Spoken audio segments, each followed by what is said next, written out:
Muito bem, tema sempre muito aguardado, muito perguntado. Tem gente que diz que não tem nem fé nesse tema aqui, mas não se trata de fé, gente. Se trata de repetição e de bom treinamento. Eu estou falando de reanimação cardiopulmonar, mais conhecida como RCP, para pacientes com a famosa PCR, a parada cardiorrespiratória.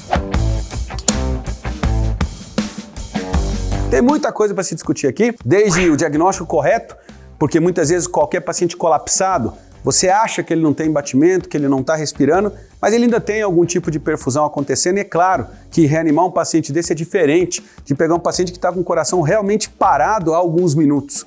Os dois estão colapsados, os dois vão entrar em linhas totalmente diferentes de prognóstico. Mas o que é importante é resumir o protocolo Recover, que é um protocolo mundialmente aceito para que eu possa seguir todo o meu processo de reanimação de acordo com o algoritmo correto. O que a gente fez foi resumir o protocolo Recover de acordo com as situações, principalmente que a gente vive no nosso país, na América do Sul de forma geral, e você pode ter acesso a esse material aqui. Mais uma vez, eu sempre sugiro que você transforme isso aqui, ó. Isso aqui é um acrílico que a gente mandou fazer para pendurar lá na clínica, fica na sala de emergência, fica na internação, para que a qualquer momento acontecer um colapso, eu vou olhar para cima e vou tentar seguir para me lembrar do passo a passo. Então, suspeitou de colapso, tem consciência, qualquer agonia respiratória, hein? Não precisa estar com cara de morto para eu iniciar a RCP. Eu tenho que dar a reanimação para esses pacientes que pararam de respirar, que podem ou não ter o coração parado.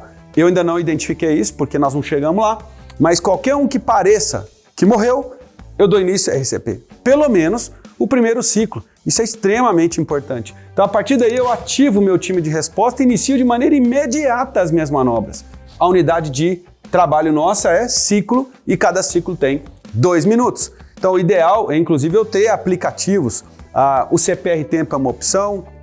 O aplicativo do American Heart Association também é uma ótima opção para quem está treinando, mas o CPR Tempo ajuda muito porque ele tem 2 relógios ali, então que vão te ajudar a trabalhar tanto o cronômetro da repetição de adrenalina quanto o cronômetro da troca de resgatista. Então, a cada 2 minutos eu vou trocar o resgatista, isso é muito importante. Então, como está separado, né, o suporte de RCP de maneira resumida? Básico e avançado. Não adianta vir para avançado sem o básico, por motivos óbvios. Em básico eu tenho compressões torácicas e ventilação. Isso aqui não adianta, tem que treinar, tem que repetir.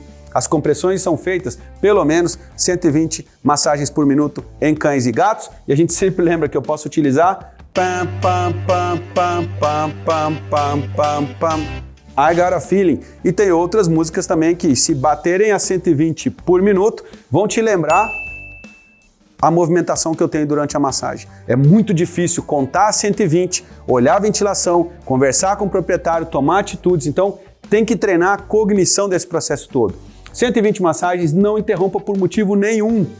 E aí eu tenho que compor com aquelas regras básicas, né? Pelo menos 1/3 daquele tórax tem que descer, algo em torno de 1 a 1,5 cm em pacientes de 10 a 15 quilos, mais ou menos, para você ter uma ideia. É bem menos do que a gente costuma ver por aí. O recuo tem que ser total. Quando eu fizer a massagem, eu tenho que permitir que o tórax volte totalmente. Vou trocar o resgatista a cada 2 minutos. E a posição da mão, alguma literatura sugere que eu faça assim, outras dizem que eu posso trabalhar com a minha mão em concha, não tem problema. A questão é para onde a minha mão vai. Pacientes com tórax redondo no ponto mais alto da cúpula, pacientes com tórax quilhado, que olha de frente ele é fininho, olha de lado ele é profundo, minha mão vai exatamente embaixo do cotovelo, um pouquinho mais reta. Tórax em barril, bulldog inglês, por exemplo, coloca ele de costa, vai em cima do externo, beleza pura? Então eu tenho que manter essa frequência e o ritmo enquanto eu já busco a minha ventilação. A via aérea tem que estar bem pega aqui, prioridade total na massagem. Aí eu venho para cá e tento manter próximo de 10 a 12 ventilações por minuto, com algo em torno de 10 ml por quilo, é o volume sugerido com oxigênio 100%. Zera a PIP, seja a sua válvula do ambu, seja na máquina de ventilação, na anestesia, não pode ter PIP, ok? Não usa respiração boca-focinho, isso está no Recover, a gente não aceita aqui no Brasil, via Academia Brasileira de Emergência e Cuidados Intensivos, não se recomenda, altíssimo risco de acidente, transmissão de zoonose e por aí vai. Não usar boca-focinho, ok? Fica bem preparado, porque se você não tiver um acesso vascular, eu tenho que saber fazer o acesso por via intraóssea. Conheça os dispositivos supraglóticos, por exemplo, a máscara laríngea, e tente excluir nesse momento que o pneumotórax hipertensivo foi a causa dessa parada. Resolvido o problema do básico, aí sim vem suporte avançado, que envolve basicamente fármaco, desfibrilação e outros tipos de devices que a gente pode utilizar, nós não vamos entrar neles hoje. Mas primeiro, chegou aqui em avançado? Caramba, por que ele parou? Né? Eu tenho que pensar nos 5Hs e nos 5Ts, causas mais frequentes e potencialmente reversíveis desse processo de parada. Hipotermia, hipovolemia, hipoxemia, alteração do potássio para cima, hipocalemia e hipercalemia e acidose com H+. São os primeiros 5Hs. Eu também tenho o trombo de artéria pulmonar e os sistêmicos, são bem mais difíceis de lidar, ok? Tamponamento cardíaco, pneumotórax de tensão e os tóxicos, são 5Ts. Então, essas causas seriam potencialmente reversíveis. Fica pensando nelas durante todo esse processo, tá? Na desfibrilação não adianta, tem que ter desfibrilador sim senhor. Se você tem pronto-socorro, faz anestesia, tem bloco cirúrgico, não tem jeito, tem que ter um equipamento desse, principalmente o ideal seria que fosse um cardioversor, que eu posso usar no meu dia a dia para outras coisas, mas eu tenho que ter o poder de fazer a desfibrilação elétrica se eu atendo pacientes graves. 5 joules por quilo no monofásico, 2, 3 joules por quilo no bifásico, tem que ter treinamento específico, ok? Estabeleci meu ritmo via eletrocardiograma, isso aqui será que é importante? Com certeza!